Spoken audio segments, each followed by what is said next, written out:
I simply remove the telephone jack and plug it into this box here, the modem. I then take another wire from the modem and plug it in where the telephone was. I can then switch on the modem. It's now telling me to phone up the main press cell computer. So it's a very simple connection to make. Extremely simple. I'm now waiting for the computer to answer me. And things are starting to happen. Things are starting to happen. Why did you buy a computer? Well, I was very interested in the new technology and didn't want to be left behind. I don't think it's only for the youngsters at school now. I think us older ones will have to learn a lot about it. What is Internet anyway? Internet is that massive computer network, the one that's becoming really big now. What do you mean? That's big? How does one? What do you write to it like mail? No, a lot of people use it and communicate. I guess they can communicate with NBC writers and producers. Allison, can you explain what Internet is? The world is in financial disarray. Currencies failing, economies in wild flux, jobs being lost. But what if you could build an entirely new economy, one specifically designed for the digital realm? Well, that is the dream behind Bitcoin. Bitcoin, for those of you who don't know, is an electronic online currency that was created in 2009. It was made by someone who did it under the pseudonym Satoshi Nakamoto. Like any economy, you don't want too much too fast because then the value of your currency drops, or so slow that your economy grounds to a halt. It's designed to be a self-stabilising economy. Whether it actually is that way though, well, that is a little bit more complicated. Because some people have said, hey, Bitcoin is the answer to those problems. Are you a believer? Well, Bitcoin is exciting because it shows how cheap it can be. Bitcoin is better than currency in that you don't have to be physically in the same place.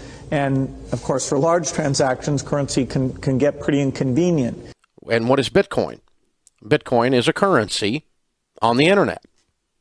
I sent 100 euros worth of Bitcoin from here in Tokyo directly to you guys through this camera, through the network, through the TV, right into your home. If I had tried to do that, send you the money with a traditional bank, it would have taken several days and probably cost 30 euros.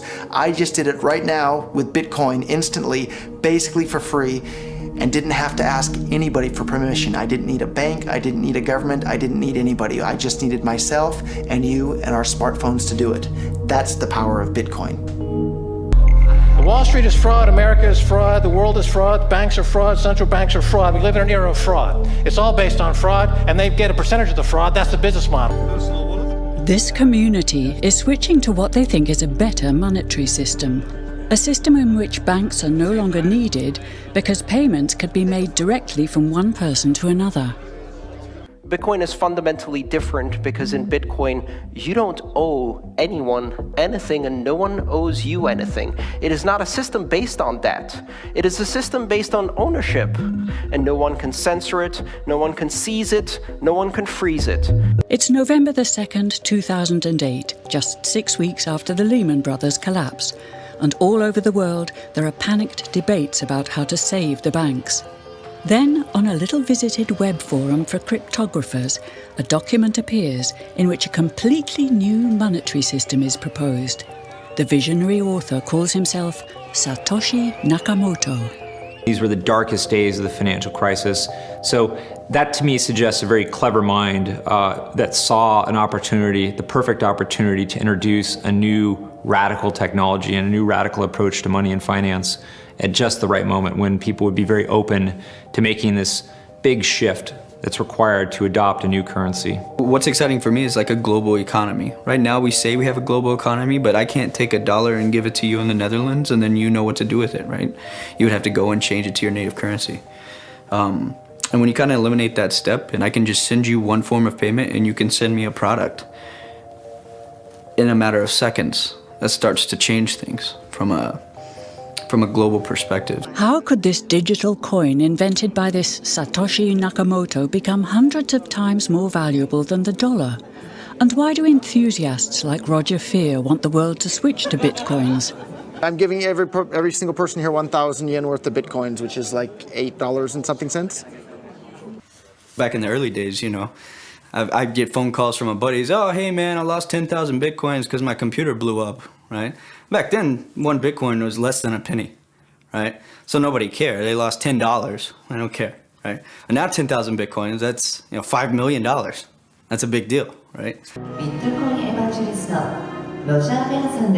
I think a lot of people are underestimating the way in which Bitcoin and the blockchain are going to change the power structures in society in general. You can buy Bitcoin at the Shell station. Check it out. Good. Got $2. Hit finish. Oh. $2 Bitcoin. Just like that. From this machine. I just turned cash into digital currency.